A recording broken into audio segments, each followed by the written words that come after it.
Pemrograman adalah suatu seni dalam menggunakan satu atau lebih algoritma yang saling berhubungan dengan menggunakan suatu bahasa pemrograman tertentu.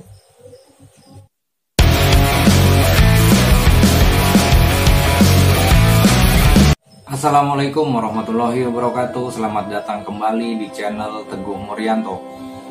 Baik, di video yang lalu saya sudah membahas tentang tips bagaimana cara menjadi siswa yang berprestasi di sekolah. Nah, di video kali ini saya akan membahas tentang bagaimana mempelajari suatu bahasa pemrograman, bagaimana caranya menjadi seorang programmer.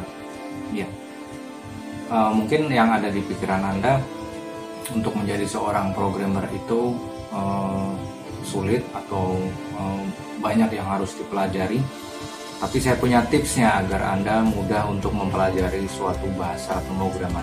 Nah, berikut tipsnya. Yang pertama, tips nomor 1, ya, sebelum Anda mempelajari pemrograman, ada baiknya Anda mengetahui dulu apa itu pemrograman, apa itu programming. Ya, mungkin yang ada di pikiran Anda bahwa programming itu kita menuliskan banyak kode, banyak tulisan, baris, ya, di suatu text editor, misalnya Notepad.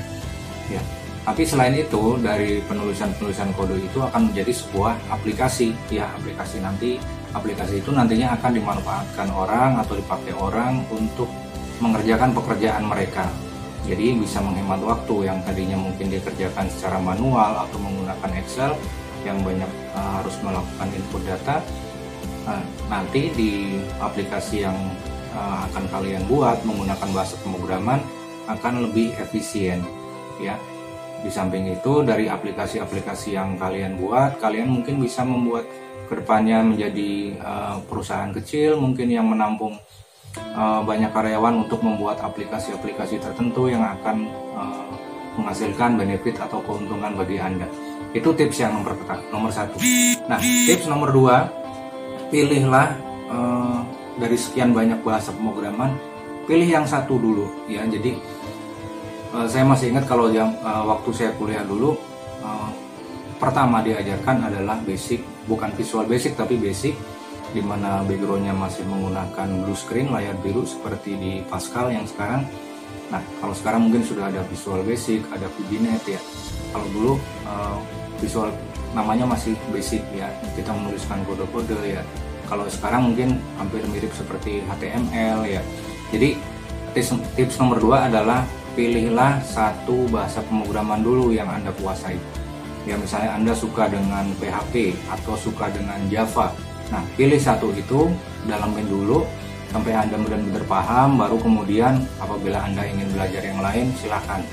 Ya, karena nanti di saat interview wawancara kerja biasanya ditanya bahasa pemrograman apa yang Anda kuasai. Nah, dari situ Anda punya senjata nih, punya jawaban.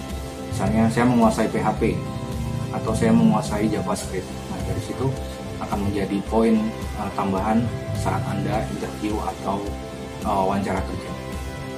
Tips nomor 3, buatlah jadwal setiap harinya dalam melakukan pembelajaran bahasa pemrograman ini. Misalnya Anda ada waktu luangnya di malam hari, ya, sisihkan waktu Anda kurang lebih 1 atau 2 jam untuk benar-benar belajar bahasa pemrograman yang Anda kuasai tadi.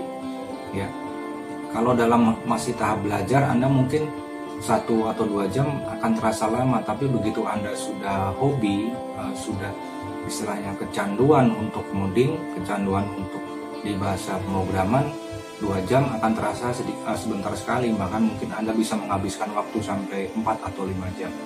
Ya. Kemudian tips yang nomor 4 adalah memperbanyak praktikum, ya. Jadi mungkin kalau selama ini Anda banyak membaca tutorial atau buku atau referensi dari yang lain tentang bahasa pemrograman tersebut, nah mulai sekarang tips yang nomor 4 adalah Anda harus memperbanyak praktek, ya. Memperbanyak praktikum agar apa yang Anda baca, apa yang Anda lihat di tutorial akan memudahkan Anda dalam pemahaman setelah dipraktekkan. Nah, untuk di tahap awal dalam melakukan praktek, Anda mungkin akan melihat contoh coding ya, contoh bahasa pemrograman yang panjang. Nah, mungkin kalau Anda kepikiran untuk copy paste di tahap-tahap awal, silahkan, karena Anda mungkin ingin melihat bagaimana sih hasilnya dari yang program yang saya pelajari ini, nanti outputnya atau tampilannya seperti apa. Tapi next berikutnya jangan selalu berpikiran untuk copy paste, karena ide atau kreativitas Anda nanti akan mati apabila Anda sering copy paste, tidak akan berkembang. Ya, banyak programmer-programmer yang handal atau yang sudah profesional, mereka melakukan mengetik, jadi bukan copy paste, mengetik. Jadi tiap hari ada yang mengetik sampai puluhan baris, ada yang sampai ratusan, yang nanti akan menjadi sebuah aplikasi. Setelah di list semuanya, ternyata jumlah barisnya ada 1000 berapa gitu. Jadi mereka bikinnya per hari, ngetik berapa baris gitu. Jadi bukan copy paste ya. Nanti kalau copy paste, sekali lagi saya ulangi, kreativitas Anda tidak akan berkembang. Nah, kemudian tips yang nomor 5 adalah buatlah contoh program sederhana. Misalnya untuk yang sederhananya, misalnya input nama, misalnya nama, kemudian alamat, hobi. Nah, buatlah program-program sederhana yang seperti itu dulu, yang simple dulu. Nah, nanti setelah Anda bisa membuat itu, kemudian membuat form seperti itu, kemudian dikembangkan lagi, mungkin bisa ditambahkan foto, mungkin bisa ditambahkan table. Nah, Anda bisa kemudian berinovasi, melakukan tambahan-tambahan di misalnya color, warna yang lain. Jadi mulailah belajar membuat program-program yang sederhana. Tips nomor 6, sebisa mungkin usahakan Anda untuk bergabung atau ikut ke beberapa forum yang membahas tentang bahasa pemrograman. Ya, ada banyak sekali forum-forum atau situs yang membahas tentang bahasa pemrograman. Nah, dari situ Anda bisa bertemu atau berkenalan dengan beberapa programmer, baik yang masih pemula, yang tingkat menengah, ataupun yang sudah expert, sudah profesional ya. Jadi Anda di situ bisa sharing, bisa bertanya. Nah, nanti ada banyak mungkin yang menanggapi pertanyaan Anda, membalas mungkin berbagai pengalaman-pengalaman yang mereka lakukan. Nah, dari situ Anda bisa banyak mencuri ilmu dari beberapa programmer yang sudah lebih dulu belajar dibanding Anda. Ya, jadi tips nomor 6 saya ulangi, bergabunglah dengan beberapa forum atau perkumpulan yang membahas tentang bahasa pemrograman. Nah, kemudian tips nomor 7 atau tips terakhir, jangan lupa untuk beristirahat ya. Mungkin kalau Anda melihat programmer yang ada di Google atau ada di Facebook, Anda mungkin melihat saat mereka sudah beban kerjanya sudah terlalu banyak, mereka istirahat. Jadi istirahatnya ada yang main biliar, ada yang bermain game. Jadi tujuannya buat apa? Untuk refreshing otak mereka. Jadi biar pikirannya kembali jernih. Ya, jadi kalau 8 jam di depan laptop, kemudian pikirannya selalu terpaku untuk coding atau memikirkan tentang aplikasi, otak Anda mungkin akan buntu ya.